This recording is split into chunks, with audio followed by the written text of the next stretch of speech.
A paz do Senhor para os irmãos e para as irmãs. Meu nome é Márcio Gomes, sou servo do Deus Altíssimo e mais uma vez estamos aqui para compartilhar a palavra de Deus, né? Essa palavra que salva, que cura, que liberta e que nos leva para o céu. O texto fica no livro de Jonas, no último capítulo, é um livro que tem 4 capítulos. No último capítulo, os 2 últimos versículos, versículos número 10 e versículos número 11, livro de Jonas. Diz assim o texto: Tornou o Senhor a falar com Jonas. Tens compaixão da planta que te não custou trabalho, a qual não fizeste crescer, que numa noite nasceu e numa noite pereceu? E não hei eu de ter compaixão da grande cidade de Nínive, em que há mais de 120.000 pessoas que não sabem discernir entre a mão direita e a mão esquerda, e também muitos animais? Glorificado seja o nome do Senhor. Meu irmão, minha irmã, a história de Jonas, provavelmente todos os cristãos, aqueles que frequentam o EBD, Escola Bíblica Dominical, conhecem a história de Jonas. Jonas foi um profeta, um homem de Deus, que recebeu uma ordem de Deus a pregar na cidade de Nínive.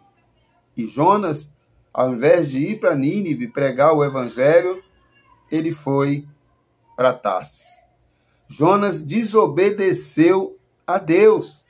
Desobedeceu à vontade de Deus. Agora, por que, meu irmão, minha irmã, Jonas não quis ir a Nínive pregar o evangelho? Nós precisamos entender o contexto. Nínive era inimigo do povo, era um povo cruel. Os ninivitas eram um povo cruel, era um povo sanguinário. Desculpa. Era um povo sanguinário. Era um povo, meu irmão, minha irmã, que era tão sanguinário, dizem que eles penduravam os seus prisioneiros de guerra por ganchos, por arpões, anzóis, pela pele, pela carne, de tão cruel era esse povo. Para vocês verem a misericórdia de Deus. Não importa o quão eu e você somos pecadores, se nós nos arrependermos dos nossos pecados, se nós reconhecermos o Senhor, o Deus Todo-Poderoso como o nosso Senhor, Deus há de ter misericórdia de nós. Por isso que no versículo de número 11 ele vai dizer: esse povo não consegue discernir entre a mão direita e a mão esquerda. Era um povo perdido. A palavra de Deus diz, meu irmão, minha irmã, que quando nós estamos em pecado, quando nós estamos no lamaçal do pecado, nós ficamos cegos espiritualmente. Nós não conseguimos discernir entre a mão direita e a mão esquerda, entre o mal e o bem. Não conseguimos. Recentemente tem aí a história de um jogador. Olha o que o pecado faz. Um jogador que ganha, não sei, eu acho que quase 1 milhão por mês. E o cara se envolver numa jogatina, se envolver num negócio aí complicado, no qual não trouxe nenhum lucro para ele, se é que ele realmente se envolveu. Mas é só um exemplo, o diabo faz isso. Às vezes as pessoas não conseguem perceber as consequências dos seus erros, porque o diabo cega. Como é que o cara que ganha quase R$1 milhão vai se envolver numa situação que não vai ganhar nem R$5.000? As pessoas envolvidas não ganharam nem R$5.000. Não trouxe nenhum benefício para ele. Mas sabe o que é isso? É a cegueira espiritual.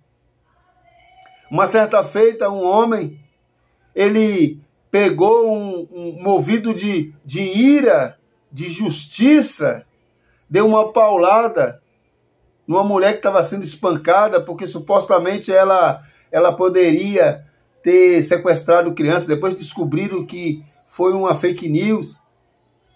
E ele, possesso de ira, foi lá e pá, deu uma paulada na cabeça da mulher. É o diabo que faz isso. Acabou com a vida dela e com a vida dele. Uma pessoa que nunca tinha entrado numa delegacia, pegou mais de 20 anos de cadeia. É isso que o diabo faz.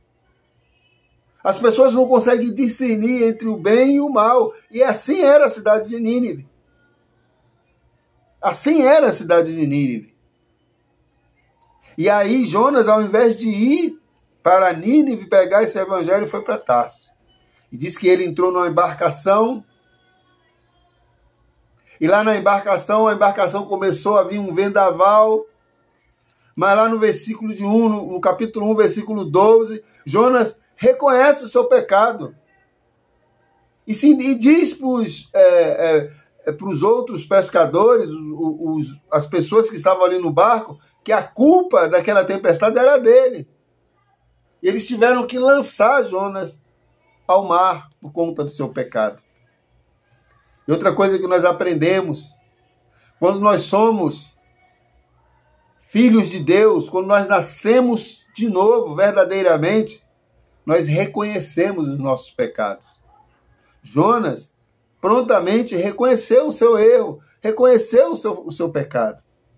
Mas através do comportamento de Jonas, de reconhecer e apresentar o seu Deus para aqueles homens, no capítulo 1, versículo 16, nós vamos ver que aqueles homens que estavam no barco temeram ao Senhor.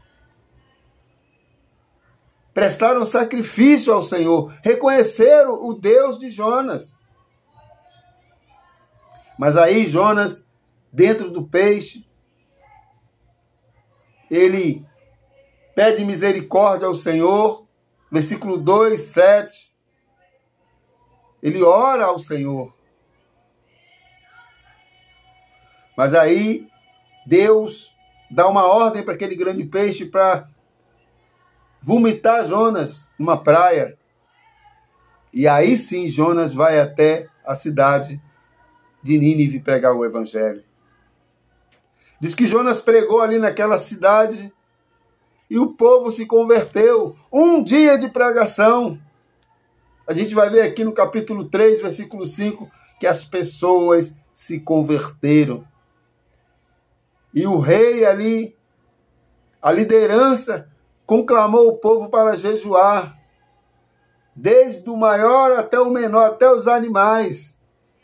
Para jejuar, orar ao Deus de Jonas para ter misericórdia daquele povo.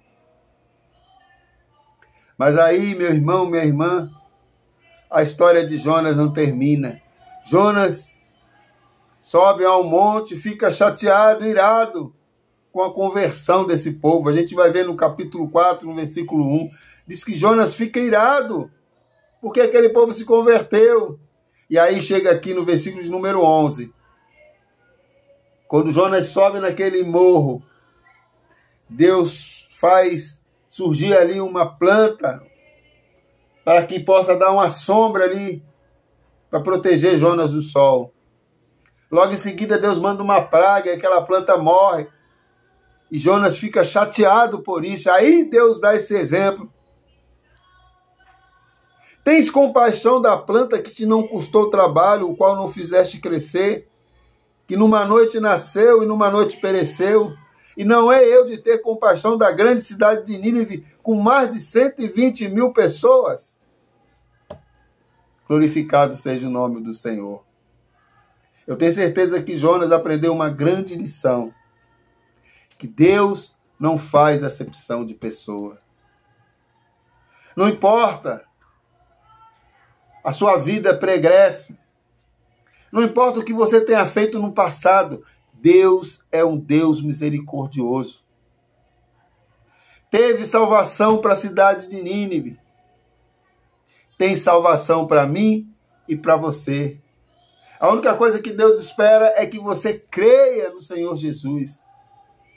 Deus tem levantado Jonas para pregar o evangelho para você. Deus tem levantado Jonas para pregar o evangelho ao mundo. Às vezes Deus usa tipos de Jonas para te abordar na rua, te entregar um panfletozinho evangelístico. É Deus falando com você. É Deus te dizendo: vinde a mim, vós que estáis cansados e sobrecarregados, que eu vos aliviarei. É Deus dizendo para mim e para você: arrepende-te e verás a glória de Deus.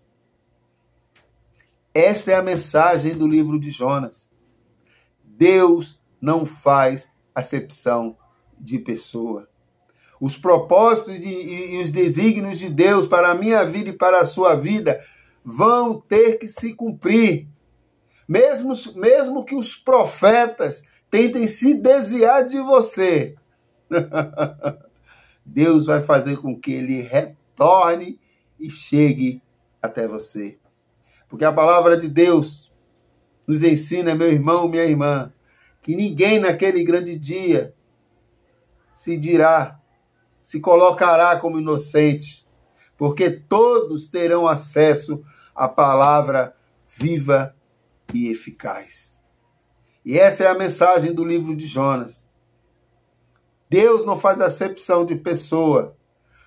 Os desígnios de Deus se cumprem em nossas vidas. E quando nós nos arrependemos dos nossos pecados, Ele é fiel e justo para nos perdoar e nos purificar de toda injustiça. Esses são os 3 pontos principais do livro de Jonas. Um grande aprendizado para mim e para você. Que possamos aprender com este livro, aprender com essa história, com esse acontecimento aqui com o profeta Jonas e com a cidade de Nínive. O que aconteceu com a cidade de Nínive, o que aconteceu com Jonas, sirva de aprendizado para todos nós, para que possamos reconhecer esse Deus Todo-Poderoso. Que o Senhor te abençoe e te guarde. Que o Senhor faça resplandecer o seu rosto sobre ti e tenha misericórdia de nós. Que Deus nos abençoe em nome de Jesus.